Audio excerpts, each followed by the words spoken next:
The Internet. Nowadays, the Internet is something as natural as breathing. Companies, including Amazon, Facebook, and YouTube, all of whom make millions of dollars a day, rely on the Internet. Millions of individuals use the Internet for groundbreaking epiphanies, or for much more mundane items. And because of the Internet, we have games to keep our minds off the futility of life. But who invented the Internet? The Internet was invented by a collaboration of people from all over the world, including France, England, and the US. At first, the Internet was extremely rudimentary. Only a few equations could be computed at a time. The most widely accepted theory was that the Internet was created so time-sharing, a process where multiple scientists could use the same computer at once, would be optimized. Once that was complete, successive innovations followed, including the World Wide Web, email, stock market, and almost anything else in the world. But who regulates this conglomerate communication system? The government. And it dates back to over 100 years ago. In 1912, radios were primarily used for nautical purposes. Just 15 years later, radio exploded with a whopping 25 million users tapping into the airwaves. By 1927, Congress passed a historic radio bill that removed the chaos that was building from radio use. Surprisingly, the most vital legislation supporting the Internet was passed approximately 60 years before the Internet was even created. The Telecommunications Act of 1934 changed the way radio worked. This act simultaneously eliminated the Federal Radio Commission and created the Federal Communication Commission, or the FCC, responsible for overseeing all communications over waves and airwaves. Though this act revolutionized airwaves, there was a problem. New communication systems were being invented, and because of the way the act was written, these systems were placed under this act, yet did not fit the laws governing them. Thankfully, this act placed all communications as common carriers, giving the burden to the FCC. The FCC decided that anyone should have access to the information as long as they wanted. The FCC called anything under the system common carriers. Another type of carrier is a client carrier. This type of carrier can be selective about who does what. The difference between common and client carriers is that common carriers provide the same quality of service to everyone, while client carriers discriminate. But how are these laws classified? By the Telecommunications Act of 1996. This act had an important sector, Sector 706. This sector clearly referenced the Internet and expressed how the FCC would regulate it. The FCC would regulate the Internet by judging the content, not the technology, as with earlier laws.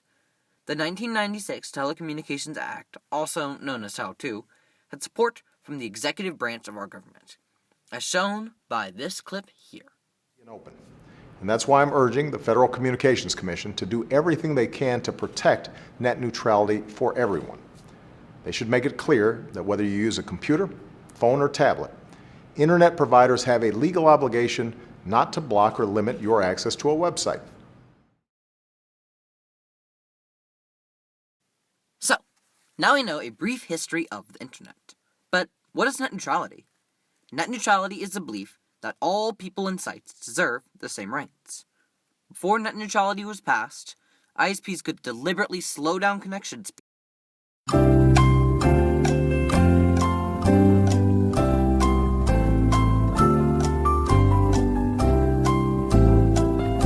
speeds to certain people. Anything that involves connecting to the Internet. The motivation was money. An analogy I like to use is this. A farmer owns a cornfield. He has customers who need his corn, and can't get corn anywhere else. They pay him a certain price. Let's just say $100 for each shipment of corn. Now, this farmer may just give the corn, and that will be that, but he may instead think to himself, I have this corn, and the people can only get the corn from me. So, why don't I give them less corn, but charge them the same price so I can get more money? Genius! Take the same concept and apply it to an ISP. That's how ISPs used to exploit their power. Before net neutrality. Because of net neutrality, ISPs must give everyone the same quality of Internet and cannot discriminate. As the FCC puts it, an open Internet means customers can go where they want, when they want. This principle is often referred to as net neutrality.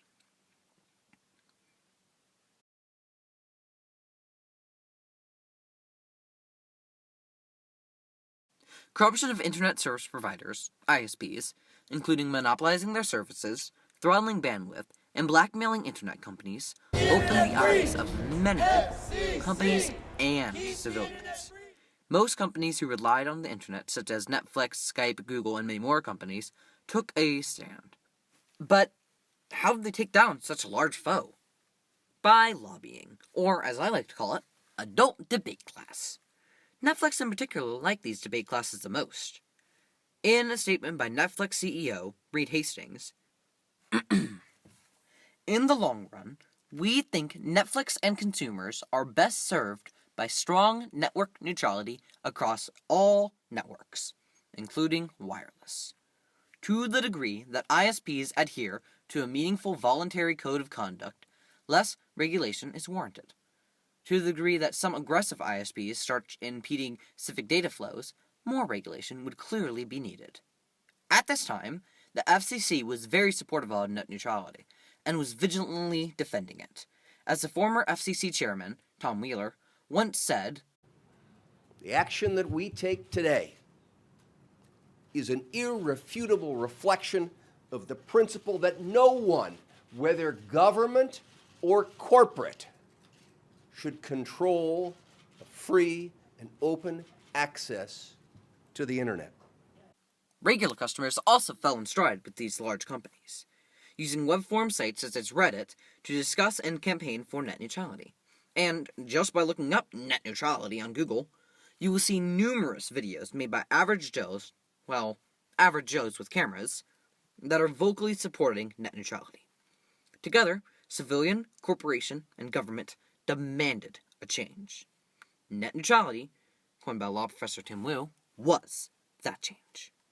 Net neutrality ensures that ISPs cannot discriminate websites based on their popularity, or throttle bandwidth connection, which slows down internet to a certain source. ISPs, especially Verizon, resisted this change. In the historic Verizon case, court rulings concurred that, because of certain errors in the FCC's past, the FCC was not deemed able to regulate an open internet. In other words, net neutrality was over.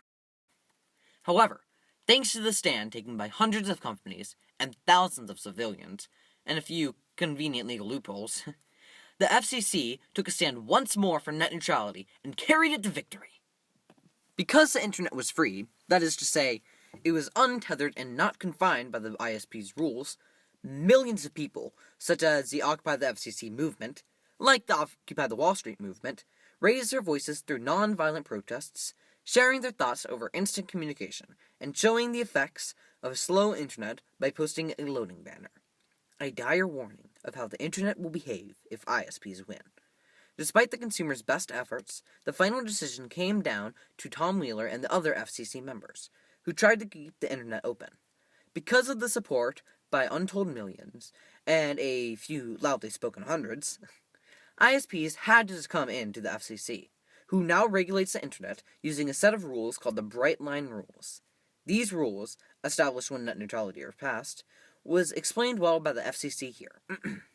These rules will protect consumers no matter how they access the internet, whether on a desktop, computer, or mobile device. These rules ensure that ISPs cannot throttle broadband, block access to legal sites as opposed to illegal sites, or no pay system. In other words, no fast lanes. However, none of this would have happened if it were not for the thousands, if not millions, of people who raised their voices and took a stand for what they believe is right. And that is why the free internet is so important. Without it, regular people like you and me would have no power over these large corporations. The internet gives us a right, the right of instant communication, a freedom of speech that traverses miles over seconds, a freedom of speech that must be upheld. And that freedom of speech is net neutrality.